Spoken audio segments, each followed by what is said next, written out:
오늘 함께 나눈 말씀의 제목은 하나님의 은혜를 입는 사람입니다. 저희는 지난주에 이 앞에 있는 1절부터 7절의 말씀을 통해서 룻이 우연히 보아스의 밭에서 이삭을 죽게 된 일에 대해서 함께 생각해 보았습니다.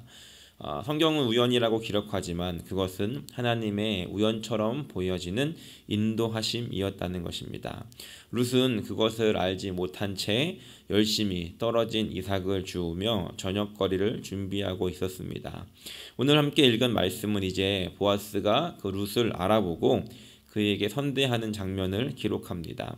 룻은 보아스로부터 세 가지의 은혜를 입게 되는데, 첫 번째는 8절부터 9절에 기록된 내용입니다. 룻에게 다른 밭에 가지 말고 앞으로 여기서 계속 이삭을 주우라는 것이었습니다. 그리고 소년들에게 이야기를 해놓았으니까 계속해서 이곳에서 이삭을 주울 수 있도록 배려를 해주었다는 것이죠. 7절 말씀을 보면 룻이 쉬지 않고 일을 하는 모습을 보게 됩니다. 그것은 아마도 그녀가 언제 쫓겨날지 모른다는 그런 생각에 기회가 있을 때 조금이라도 더 많은 이삭을 줍고자 쉬지 않고 일한 것은 아닐까 생각을 해보았습니다. 만약에 밭의 주인이 그 허락을 하지 않는다면 룻은 비록 떨어진 것을 줍는다 할지라도 그 밭에 더 이상 머무를 수는 없었을 것입니다. 룻은 불안한 마음을 가지고 눈치를 보며 이삭을 주었을 것입니다. 그런데 보아스가 그 밭의 주인이 그녀를 부르더니 앞으로 이 밭에서 계속 이삭을 주어도 된다고 허락해주고 있는 것입니다. 그러면서 일하는 사람들에게 룻을 쫓아내지 말 것을 명령하고 심지어 목이 마를 경우에는 물까지 마실 수 있도록 배려를 해주었습니다. 룻의 입장에서 생각해보면 얼마나 감사한 일이겠습니까? 지금으로 표현해보자면 그 일자리를 찾고 있는데 그 일자리가 해결된 것과 다름이 없다는 겁니다. 비록 정규직은 아니었지만 이 시즌이 끝날 때까지 계약을 맺어서 이 보장을 받는 그런 상태가 되었다는 것이죠. 제가 워킹홀리데이로 처음 호주에 오게 되었을 때 차도 없고 말도 못하고 일할 사람은 많은데 자리는 없고 그래서 3개월 동안 아무것도 하지 못하고 있었던 적이 있었습니다. 그러다가 어느 분의 소개로 극장에서 청소를 할 수 있게 되었는데 얼마나 기쁘던지 일을 구해준 분에게 볼 때마다 고맙다고 인사를 했던 적이 있었습니다. 이 룻도 마찬가지였던 것 같습니다. 얼마나 감사했던지 10절 말씀을 보니까 얼굴을 땅에 대고 엎드려서 절하면서 감사하는 마음을 표현하고 있다는 것입니다. 두 번째로 이 룻이 받았던 은혜는 이제 말씀을 뛰어넘어 14절에 기록하고 있는데, 식사 시간이 되었을 때 보아스는 룻을 불러서 자리를 마련해 줍니다. 아마 도시락도 싸오지 못했을 것입니다. 그런데 보아스는 그것을 알고 룻을 불러다가 떡도 주고 소스도 주고 반찬도 줍니다. 이 음식은 보아스가 자신의 밭을 추수하는 그 일꾼들을 위해서 준비한 특별한 음식이었습니다. 그저 아무에게나 주기 위해서 가지고 온 음식이 아니었다는 겁니다. 그런데 그 룻을 위해서 보아스는 그 자신을 위해서 일을 하는 일꾼이 아니었음에도 불구하고 음식을 나누어 줍니다. 게다가 이 룻이 눈치 보지 않고 먹을 수 있도록 그 앞에 푸짐하게 차려주었을 뿐만이 아니라 남은 음식까지 싸서 챙겨주기까지 했다는 겁니다. 이런 생각을 한번 해보았습니다. 이 룻이 과연 언제 배불리 먹어봤던 기억이 있었을까요? 지금 룻이 배불리 먹었는데 이 앞에 바로 이 전에 룻이 배불리 먹었던 때가 언제인가 가만히 생각해 보니까 쉽지 않는 그런 삶을 돌아봤을 때 아마 오랜 시간이 걸리지 않았을까 생각해 보았습니다. 남편을 이룬 후에 이미 모압에서부터 가난한 삶을 살고 있었고 그 가난과 싸우면서 지금까지 풍족한 적이 한 번도 없었던 룻이었습니다. 매 끼니 때마다 먹을 것을 걱정해야 했던 룻이 참 오랜만에도 배불리 먹을 수 있었다는 게 얼마나 감사한 일이었겠습니까? 그리고 세 번째로 룻이 받았던 은혜는 무엇이었냐면 이 룻도 스스로 알지 못한 채 누리게 된 은혜였는데, 원래 이 가난한 자들이 남의 밭에 와서 이 남겨진 이삭을, 떨어진 이삭을 줍는 것은 모퉁이에 남겨진 그런 이삭과 또 추수를 하고 난 후에 떨어진 것에 대해서 가능했습니다. 그런데 보아스는 일하는 사람들에게 이렇게 명령을 합니다. 15절과 16절에 보니까 곡식단 사이에서 이 룻이 일을 할 수 있도록 주울 수 있도록 한다는 겁니다. 그러니까 누구보다 먼저 좋은 것을 주울 수 있는 기회를 준 것이죠. 그리고 또 눈치껏 일부러 조금씩 흘리라고 이렇게 명령을 합니다. 어떤 상황이냐면 룻이 지금 이 이삭을 떨어진 것들을 주우러 가면 이상하게 자기가 가는 곳마다 떨어진 게 많은 겁니다. 아마 룻은 왜 그런지 몰랐을 것입니다. 그저 운이 좋았다고만 생각했을 것입니다. 그런데 이거는 보아스와 또 그것을 그렇게 지시한 보아스와 일부러 흘리고 간 일꾼만 아는 그런 비밀이었다는 것이죠. 이 룻이 얼마나 큰 은혜를 입고 있었는지 우리가 생각해 볼 수 있다는 겁니다. 룻은 아마 속으로 밭에서 쫓겨나지만 않아도 다행이다라는 심정으로 그 밭에 이삭을 주우러 갔겠지만 이 시즌이 끝날 때까지 일자리를 보장받았을 뿐만이 아니라 언제였는지조차 기억나지 않는 풍성한 식사를 대접받고 자신은 알지도 못한 채 이 조작이 되어서 평균 이상으로 수확을 거두게 된 은혜를 입었다는 겁니다. 아마 이런 대접은 이날 하루에 끝나지 않고 시즌 내내 그렇게 룻이 대접을 받았을 것이라고 우리가 생각해 볼 수 있다는 겁니다. 그렇다면 오늘 이 말씀을 통해서 우리가 생각해 보고 싶은 것은 룻이 왜 어떻게 이런 은혜를 입게 되었는가 하는 것입니다. 2장의 한가운데 기록되어져 있는 11절부터 12절이 그 이유를 설명합니다. 이 2장의 한 중심에서 가장 중요한 의미를 담고 있는데 이 11절과 12절에 보니까 이런 내용을 기록합니다. 룻이 어떻게 나에게 이런 은혜를 베푸십니까? 라고 물어봤을 때 11절에 보아스가 그에게 대답하여 이르되 내 남편이 죽은 후로 내가 시어머니에게 행한 모든 것과 내 부모와 고국을 떠나 전에 알지 못하던 백성에게로 온 일이 내게 분명히 알려졌느니라 라고 이렇게 보아스가 대답합니다.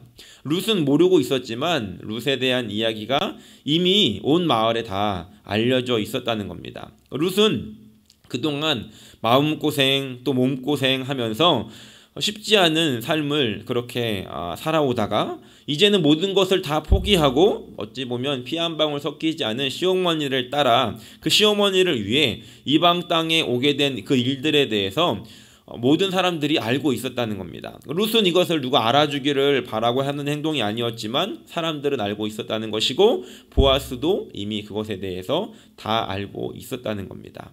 이 룻기에서 이 보아스의 모습은 하나님의 모습을 투영합니다. 그리고 이 룻의 모습은 이 땅을 힘겹게 살아가고 있는 우리의 모습을 보여주고 있는데 이것을 통해서 우리가 깨달을 수 있는 그리고 적용할 수 있는 사실은 룻이 선하게 행동했던 그 이 일들에 대해서 그가 수고하고 헌신했던 이 일들에 대해서 보아스가 알고 있었다라고 하는 것을 통해서 우리의 삶에서도 마찬가지로 우리가 선하게 살아가고자 했던 일들, 우리가 하나님 앞에서 수고하며 헌신했던 일들에 대해서 하나님께서도 분명히 알고 계시다는 것을 우리가 생각할 수 있게 한다는 겁니다. 룻은 누가 알아주기를 원해서가 아니라 그의 선한 행동 그 자체가 보아스를 감동시켰다는 겁니다. 이런 질문을 드려보고 싶습니다.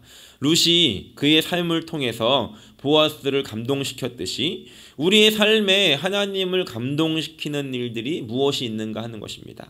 우리는 어떻게 하나님을 감동시킬 수 있는가 하는 것이죠.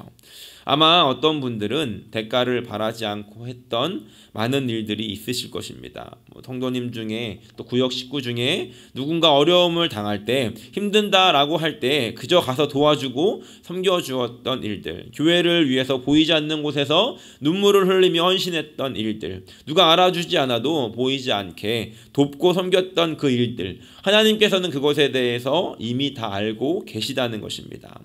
그런데 그 일들은 하나님을 감동시키는 일들이었을 것입니다. 그런데 우리가 또 한 가지 경계해야 하는 것들이 있습니다. 그것은 무엇이냐면 우리 안에 그런 일들을 행할 때 혹시 우리 마음 가운데 무엇인가 대가를 바라고 계산해서 행동하게 되는 일들을 말합니다.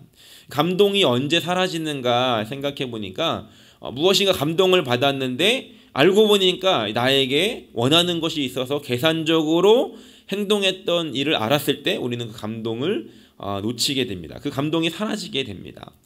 중요한 것은 무엇이냐면 하나님은 우리의 그 계산됨에 대해서, 우리의 마음의 속내에 대해서 다 알고 계시다는 것이죠.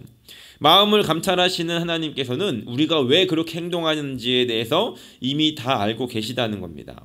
그렇다면 우리는 생각해 보아야 합니다. 하나님의 그 레이더를 피해서, 우리의 마음을 감찰하시는 그 하나님을 피해서 어떻게 하나님을 감동시킬 수 있을까를 생각해 보지 않을 수 없다는 겁니다. 그것은 우리의 섬김과 나눔과 수고와 헌신이 이미 받은 은혜에 대해서 감사하는 반응일 때 하나님의 레이더를 피해갈 수 있지 않을까 생각해 보았습니다. 하나님께 받기 위해서 무엇인가 하는 행동들은 하나님의 레이더망에 다 걸리게 된다는 겁니다. 그런데 이미 주신 은혜를 기억하면서 그것에 감사하는 반응은 하나님을 감동시키는 일이 되어지게 되더라는 겁니다. 아이들이 가끔 카드나 이렇게 편지를 씁니다. 그냥 종이 하나 찢어서 이렇게 뭐 글을 쓰는데 아빠 사랑해요, 아빠 고마워요 이렇게 씁니다. 그러면 제가 이제 순간적으로 감동을 받았다가 물어봅니다. 이거 왜 써왔어? 이렇게 참 이제 짓궂지만 원하는 게 있다면 사랑하는 마음으로 해주기 위해서 물어보죠. 그런데 그 감동이 언제 오냐면 이거 왜 써왔어? 라고 이야기를 물어봤을 때 그냥 아빠 생각나서, 그냥 아빠 좋아서 라고 대답하면 그때 이제 감동이 더 폭풍적으로 밀려오는 것이죠. 우리가 하나님께 받을 은혜를 생각하고 우리가 그것을 움직인다라고 한다면 물론 하나님께서 그것에 대해서 속아주시겠지만 어떻게 보면 하나님을 진정으로 감동시키는 일이 되지 않을 수 있다는 겁니다. 우리가 먼저 하나님께 받은 은혜를 생각하고 그것이 우리의 마음의 감사로 적용하여서 우리의 삶을 움직이게 한다면 오늘도 우리는 하나님을 감동시킬 수 있는 그런 사람이 되어질 줄로 믿습니다. 두 번째로, 보아스는 왜 룻에게 이런 은혜를 베풀어 주었는가 하는 것입니다. 12절 말씀을 보니까 이렇게 기록합니다. 야훼께서 내가 행한 일에 보답하시기를 원하며 이스라엘의 하나님 야훼께서 그의 날개 아래에 보호를 받으러 온 내게 온전한 상 주시기를 원하노라 라고 이렇게 보아스가 룻을 축복하는 모습을 보고 있습니다. 이스라엘의 하나님 야훼께서 그의 날개 아래에 보호받으러 온 너에게 이 룻에게 온전한 상을 주시기 원한다는 겁니다. 이 룻의 시아버지였던 엘리멜렉은 베들레헴에서 하나님의 보호를 스스로 떠나서 모압 땅으로 갑니다.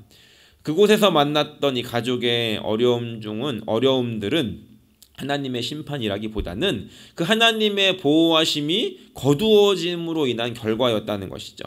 그런데 오늘 룻은 반대로 이방 여인임에도 불구하고 그 시어머니를 따라서 그 하나님의 보호하심 가운데 들어왔다는 겁니다. 아마 룻은 하나님의 보호가 뭔지도 모르고 왔을 것입니다. 왜냐하면 한 번도 경험해 본 적이 없기 때문입니다. 룻이 하나님의 보호하심을 갈망했던 이유는 하나님의 보호하심이 어떤 것인지를 다 알아서가 아니라 지금 룻이 처해 있는 상태, 다시 말해서 남편도 없고 자녀도 없고 부모도 없는 온전히 혼자 되어 있는 것처럼 느껴지는 자신의 삶이 아무도 자신을 보호해 줄 수 없는 것 같은 그런 상황이 이 룻으로 하여금 하나님의 그 보호하심 가운데 더 깊이 들어가게 했다는 것입니다. 그저 하나님 한 분밖에 의지할 것이 없는 그런 룻은 더 이상 갈 곳이 없었습니다. 결국 그것은 하나님의 보호하심 안에 더 깊이 들어가게 만들었고 그것을 강구하게 만들었고 룻이 은혜를 입는 계기가 되었다는 것입니다. 아무것도 의지할 데가 없다라고 생각하시는 분이 계시다면 하나님의 그 보호하심 안에 더 깊이 들어갈 수 있는 기회가 된다는 것을 기억하는 시간이 되기를 소원합니다. 반대로 아직도 하나님을 의지하지 않고 계시는 분이 계시다면 내 힘으로 내가 스스로를 보호하려고 하는 분이 계시다라고 한다면 이제 하나님의 그 보호와 날개 아래로 들어갈 수 있는 그런 삶이 되기를 축원합니다. 하나님 말고도 의지할 것이 많은 분들이 계십니까? 오늘 말씀을 보면 이 하나님을 의지하는 사람, 그 하나님의 보호의 날개 아래로 들어가는 사람에게는 이 하나님의 특별한 은혜가 있음을 기억하며 오늘 의지의 대상이, 오늘 우리의 보호를 보호를 구하는 대상이 바뀌어지는 시간이 되기를 예수님의 이름으로 간절히 축원합니다. 이 하나님의 보호 아래 들어갔던 이 룻에게 하나님께서 어떠한 은혜를 주셨는가, 그것이 13절에 기록이 되어 있는데, 룻이 이르되 내 주여 내가 당신께 은혜 입기를 원하나이다. 나는 당신의 하녀 중에 하나와도 같지 못하오나 당신이 이 하녀를 위로하시고 마음을 기쁘게 하는 말씀을 하셨나이다 라고 고백합니다. 오늘 이 룻이 고백하는 것은 당신이 이 저를 위로하셨고 마음을 기쁘게 하는 말씀을 하셨다는 겁니다. 그 말에 룻이 위로를 받았고 그 마음이 기뻤다는 것이죠. 그런데 14절 말씀부터 보면 그 말씀은 말로만 위로받은 것이 아니라 실질적인 위로와 기쁨을 이 룻이 누리고 있다는 것을 우리가 보게 됩니다. 하나님을 의지하는 사람에게 하나님께서 주시는 온전한 축복은 무엇인고 하니, 하나님께서 그 마음을 기쁘시게 하시고 또 그 모든 삶을 하나님께서 위로해 주시더라는 겁니다. 오늘 말씀을 정리합니다. 룻은 계산적이지 않은 이런 헌신적인 삶을 통해서 보아스를 감동시켰고 하나님을 감동시켰습니다.